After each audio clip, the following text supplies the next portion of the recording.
Good morning! Eto na tuloy na yung ating Monte Maria ride. Sa lahat ng mga nakapanood ng vlog natin on how we prepared at kung ano yung training na nagawa natin using our limited time, ito na yung pinaghahanda natin, ang Monte Maria ride. Kasama natin dito ay si Butch at si Sir Michael.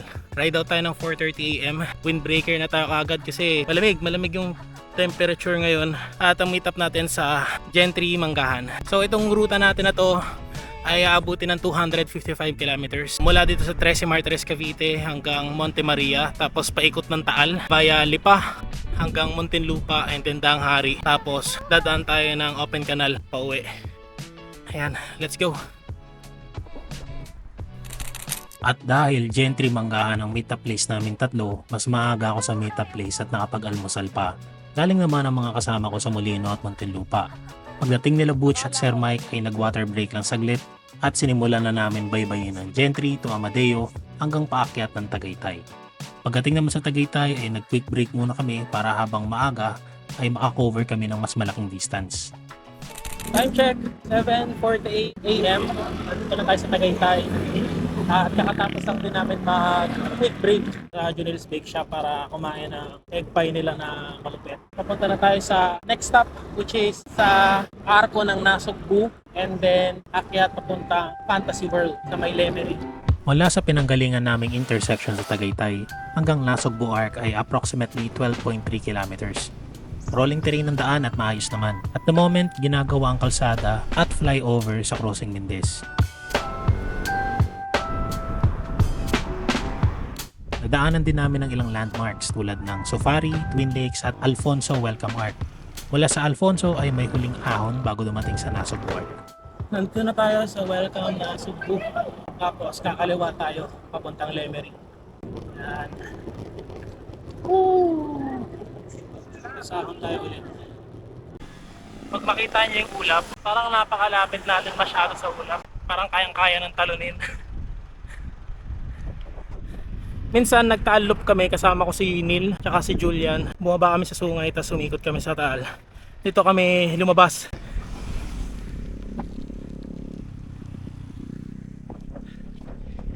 Sulit na sulit kasi grabe yung fog at nandun ko lang nakita yung sunset nasa likod ng Mount Batulao. Grabe ang ganda. We are now approaching sa dalawang mahabang lusong. Dito sa unang part, lusong to na papuntang Fantasy World. Sa second part, from Fantasy World, pababa naman tayo ng Lemery. Ayan. Ganda. Dito merong view ng Taal at Taal Lake. Ito na. Kailangan lang ng dobling ingat dahil sharp yung curve.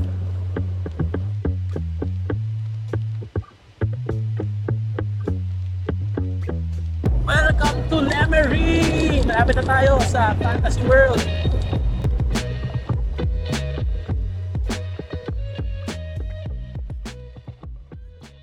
(8:42 AM) nandito na tayo sa second stop. Kakatapos lang natin lusungin yung unang part sa section na to. Tapos dito naman tayo direkta sa second section or second part ng lusong sa section na to.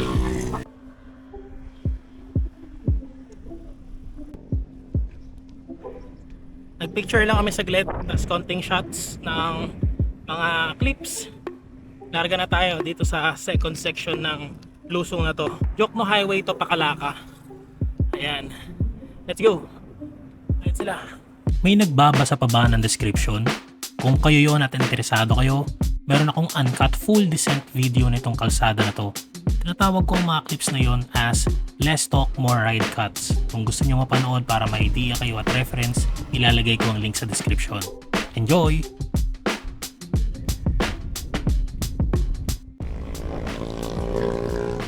Dito na tayo sa National Road ng Lemery, Batangas. At ayun, water break muna kami saglit sa may Alpha Mart pagbaba. Mula sa Fantasy World pababa dito sa may Dayapan, Barangay Dayapan. Nag-replenish na rin kami ng mga pagkain. Bumili na ako ng mga pwedeng kainin habang nagra-ride tulad ng chocolate. Tapos konting pahinga at kwentuhan. Ngayon, ang ini-aim natin is Batangas City na mismo. Balak namin doon na mag-lunch and dadaanan namin papunta doon is puro mga diversion road. Hindi ko kabisado yung mga pangalan ng diversion road. Nung pinilat ko yung ruta sa Kumut Mga 2 to 3 na diversion roads yung dadaanan natin papunta sa Batangas City. Yan tayo nauuna. Nandiyan sila sir. Hindi pa summer nung ride na to kaya kahit tanghaling tapat ay di ganun kainit. Ang unang diversion road na dinaanan namin ay yung sa labas ng Taal Heritage para di na kami dadaan sa bayan at makaiwas din sa traffic kung mayroon man. Mula dun sa intersection na pinagintuan natin dahil red light, kumaliwa tayo. Ito na yung unang diversion road na dadaanan natin papuntang Batangas City. Dito tayo sa pinakagilid kasi nakikita nyo naman sobrang daming truck na nadaan. Mukhang okay din na tayo yung nandito sa unahan. Nag-hand signal sila Sir Mike at saka si Butch sa likod para hindi kami masyadong magit-git ng mga sasakyan at saka mga truck. Ang kapalit naman ng mabilis na biyahe via diversion road ay aahon kami kasabay ng mga mas mabibilis na sasakyan at mga naglalakihang truck na umaahon din katulad namin. Ang dulo ng diversion road na ito ay may landmark na Jollibee Taal Batangas. Bago matapos tong parte ng diversion road na to, aahon tayo doon. Hindi ko alam kung kita nyo pero nakatingala yung kalsada.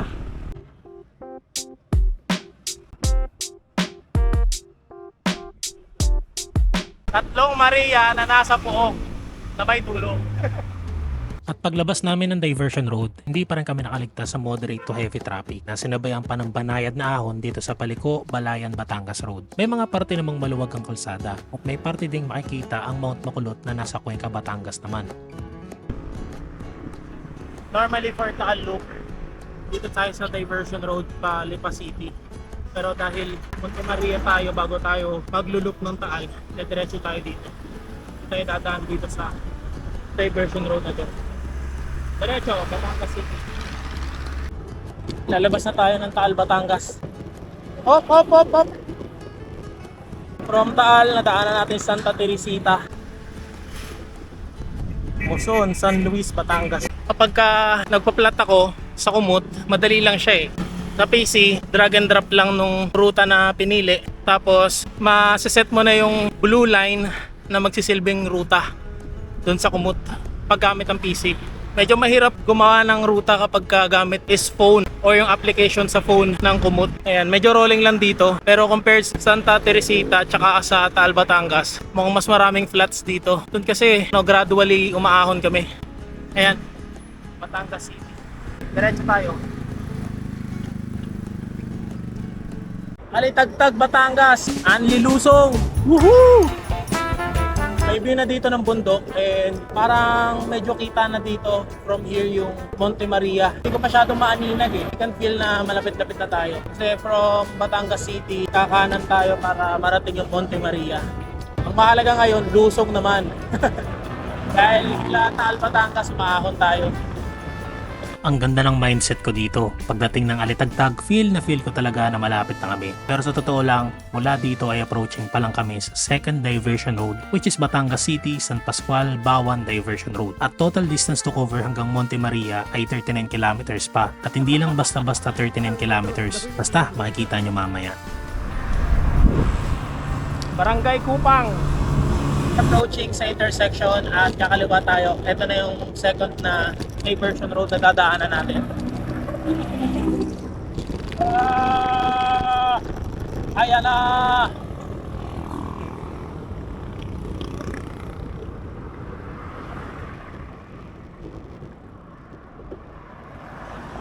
Opya. Diversion road. Wala tong pinagkaiba sa diversion road sa Taal, Batangas. Bibilis ang sasakyan dito at puro truck din. Inabot din kami ng ulan dito pero buti na lang at tumila din. May mga kainan kaming nadaanan dito na halos tabi-tabi pero nagdesisyon kami mag-water break sa 7-Eleven na nakita namin along the way. Sa tingin ko ay nasa parte na ng Balagtas, Batangas to. Doon na kami nag-rehydrate, quick bite ng mga biskwit at chocolate at syempre pahinga. Kung titignan kasi sa mapa, konti na lang ay malapit na rin kami sa Batangas City kung saan namin planong mag-lunch. Kain muna tayo sa McDo.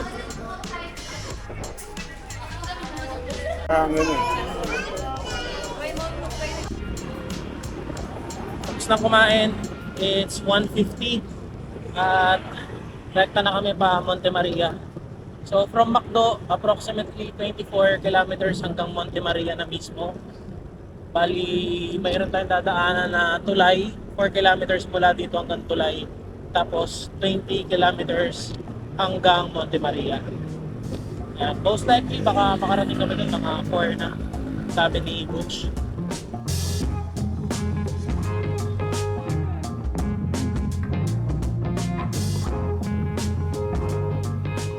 Ito na yung tulay. Nakalagay sa Google Map, Ferry Road. Pero pag i-search mo, tawag sa kanya ay Bridge of Hope.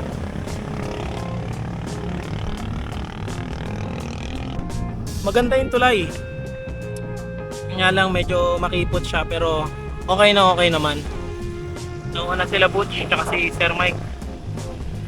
Ayan. Since nandito na tayo sa tulay, it only means na 20 kilometers pa at makakarating na tayo sa Monte Maria. It's 2:09 PM.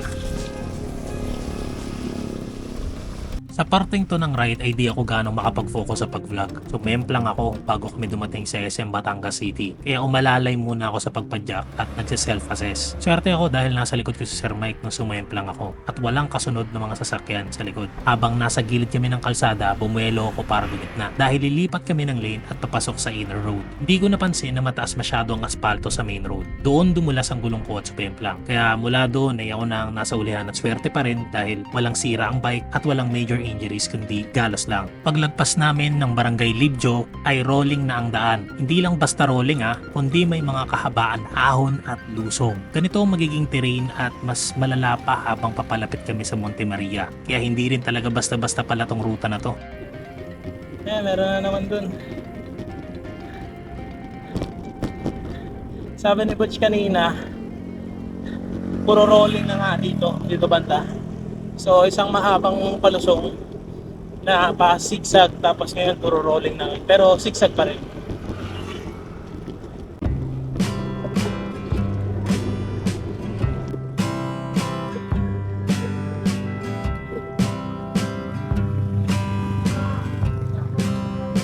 Kita na yung dagat dito.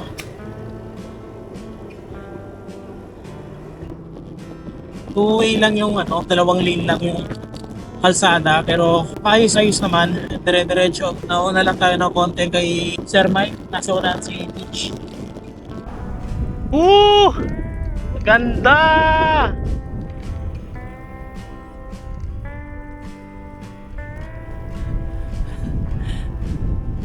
Woohoo!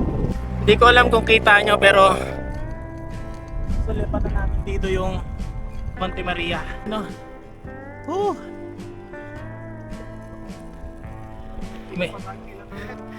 nga konting akyat pa.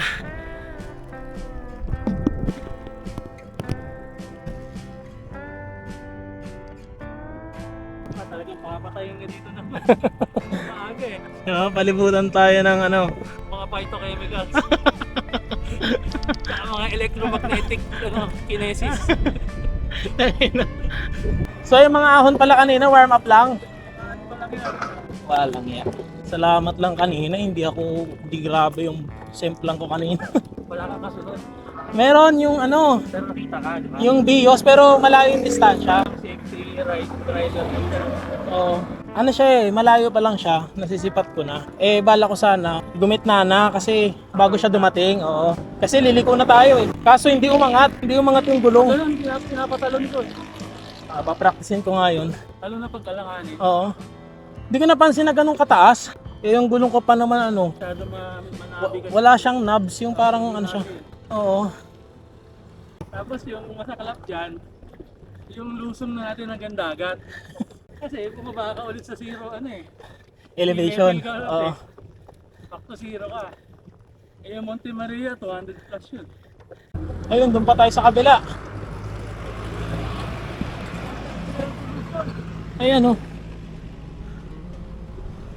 So dadaanan pa natin yung gilid-gilid ng dagat at saka ng mga bundok. Sa parting to ay puro lusong, mahaba at matarik. Masaya ngayon pero kung iisipin, mamaya pa uwi ay aahunin naming 3 yan. Bonus na lang na nakikita na namin ngayon ang Monte Maria kaya alam namin na talagang sobrang lapit na namin. Ayan na! Kitang-kita na! Woohoo!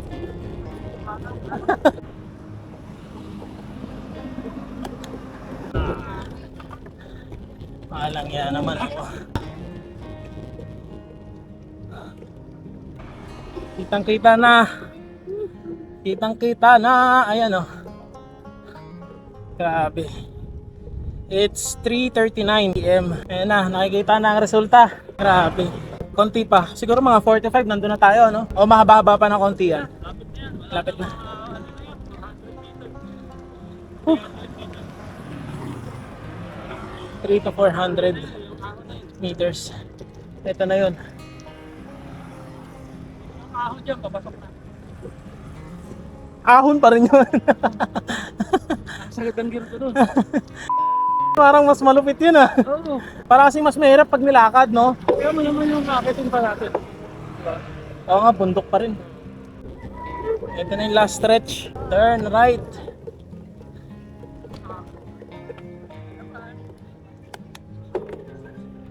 Hindi, lapit na. Follow this way for 300 meters. Last stretch. Pasok na tayo. Yung papunta dito sa part na to, mula doon sa entrance na may bayaran ng ticket. Sa bike 10 pesos. Tapos nasa 15% yung gradient paakyat. Ngayon nasa 15% na ulit niya. Grabe. Maximum of 15% so far.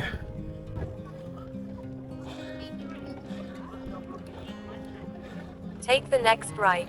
At sa wakas, nakarating din. Kalahati pa lang to ng goal namin Pagdating ay kumuha lang ako ng ilang pictures at clips. Pagkatapos ay nagpahinga at nagmuni-muni. Pasalamat na rin ako dahil ligtas pa rin na nakarating kahit na nagkaroon ng di inaasahang insidente. Hindi rin kami gano'ng nagtagal dahil hapon na nang dumating kami. Sa pagkakaalala ko hanggang 5 or 6 PM lang ang Monte Maria. Kaya bago dumilim ay nag-decide na kami punuin ang kalahati ng goal namin. Yun ay magbisikleta naman pauwi at tapusin ang ride na to. Ang kabuuan ng ride na to ay matatawag ding talo at side trip lang ang Monte Maria. Ang sarap pakinggan pero hindi ganun kadali gawin lalo na at di ako ganun kapraktisado pero di ko rin akalain nakakayanin pa rin.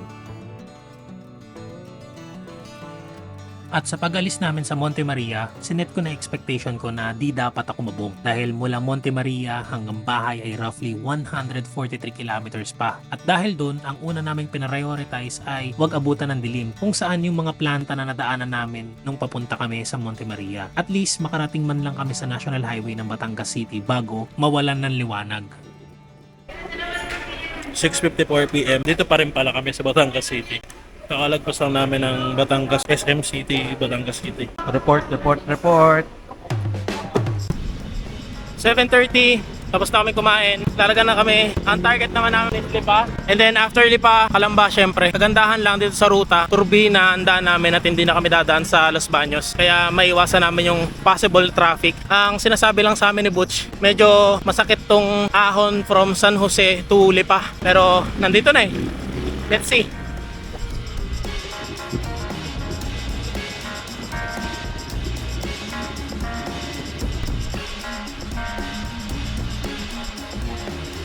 (8:41 PM). Ito pa rin tayo sa San Jose, Batangas. At ilang kilometro pa bago tayo makarating ng Lipa. 151 kilometers na tayo. Currently inaahon pa namin tong San Jose. 9:17 PM. Napagpahinga rin kami bago kami makarating dito sa Lipa. Dito sa Lipa, inaasahan namin na mababawasan na yung pagka-inclined or gradient na tinatahak namin simula kanina pa sa San Jose. Afterwards, tuloy-tuloy na to hanggang makapasok kami ng Laguna hanggang Philinbes. So mula dito, nasa 68 kilometers din. Kaya konting tiyaga pa. More likely, 68 kilometers makuha namin ng 2 hours. Binase ko yun sa 70 kilometer ride ko nung last Thursday kasi normally mula bahay hanggang Alabang 70 kilometers is mga nasa 4 hours din pala yun. Anyway, we will just keep on riding hanggang makauwi.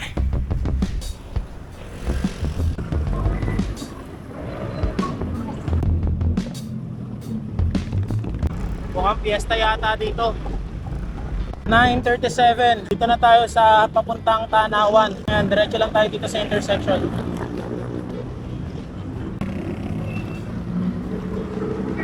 (10 PM), Patanawan City pa rin kami. Kung malapit na. Ang nagiging takbo namin yan is 27 to 35 kilometers per hour. Kailangan lang ng tripling ingat. Dahil, syempre, mga sasakyan, mas mabibilis ngayon dahil mas maluwag yung kalsada. 10:21. Malapit na kaming magpa Santo Tomas, I guess. Pero flat ako. So palit na lang muna ng interior habang ang hinihintay namin si Sir Mike. 11:02. Dito na tayo sa Santo Tomas, Batangas. Kakatapos ko lang palitan yung interior ko sa harapang gulong dahil nga nabutasan ako. And nakapag-regroup na rin kami nila Sir Mike. Tingin ko butin ako ng 4 na oras pa bago makauwi. As I mentioned before tayo nag-ride out kaninang umaga, it's a 255 kilometers. Kung susumahin ngayong naka 176 na tayo, nasa more or less 70 plus kilometers pa. Let's see. Let's go.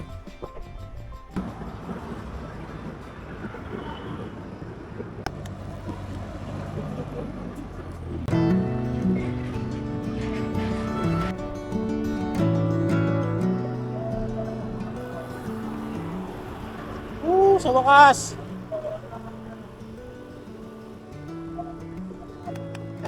Paalis na tayo ng Batangas! Woohoo!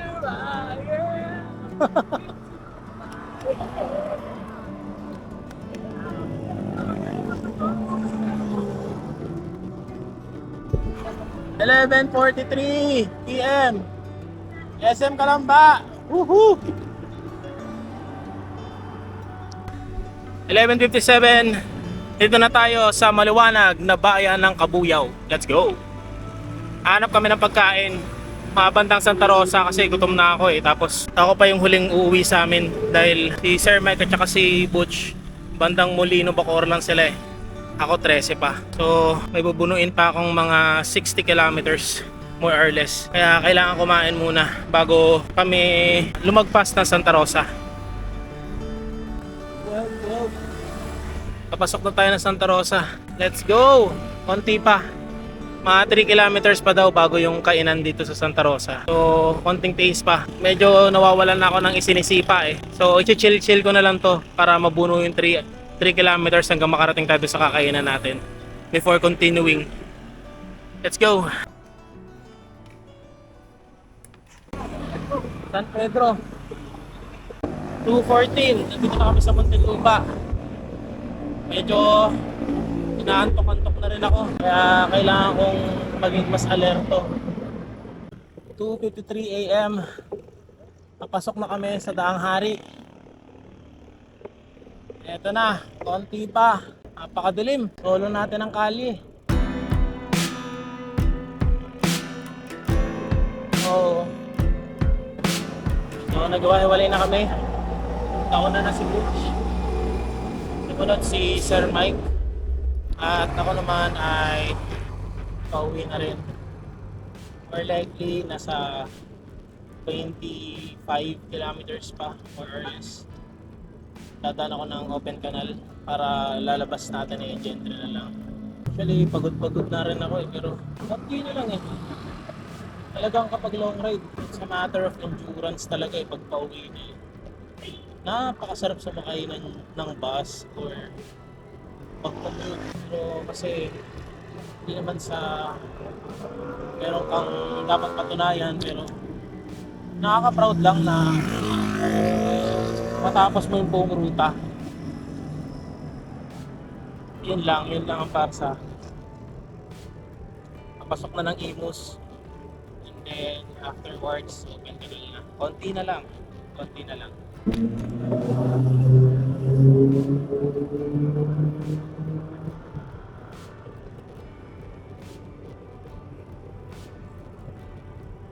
Almost there. 236 kilometers na. Ito, inahon ko na yung flyover dito sa District Imus. Saktong 4 AM. Konti pa. So from here, mga 18 kilometers pa approximately nang makarating tayo sa bahay. So konting padyak na lang to. Pasong Kamachile, gentry na tayo. At konting-konti na lang tayo ipapasok sa Arnaldo Highway, which would lead to Governor's Drive. Ang daan pa uwi. Kaya konting tiyaga pa. Governor's Drive. Kakanan tayo. Grabing hirap to, Monte Maria. Kunti na lang. Mga 2 ahon pa. Sa Samanggaan, 2 pala sa 13. So, 4 pa. 4 na ahon. Ayan yung unang ahon.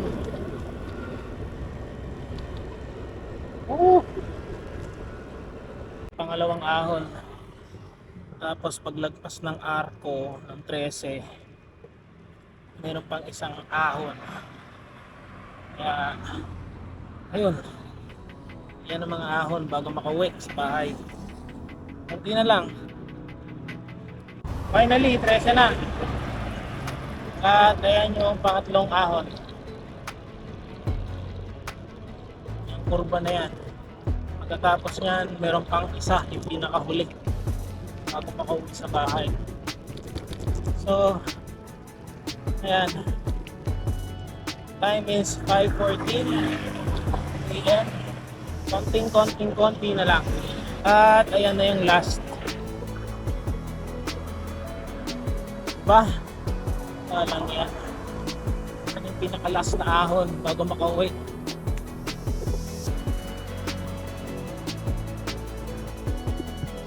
And finally, dito na rin. Dito na sa pinakakanto namin. Grabe. Sobrang hirap nitong Monte Maria na to.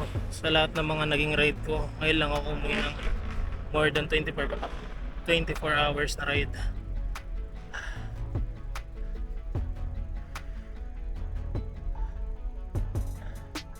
Grabe. Fulfilling, satisfying kasi natapos ko siya, pero talagang kailangan talaga pag mga gantong super long ride, kailangan ng matinding training. Yung training ko patsi-patsi lang so yun yung lesson. Anyway, thank you sa panonood at hanggang dito na lang muna. See you all on the next ride at ingat. Bye bye you.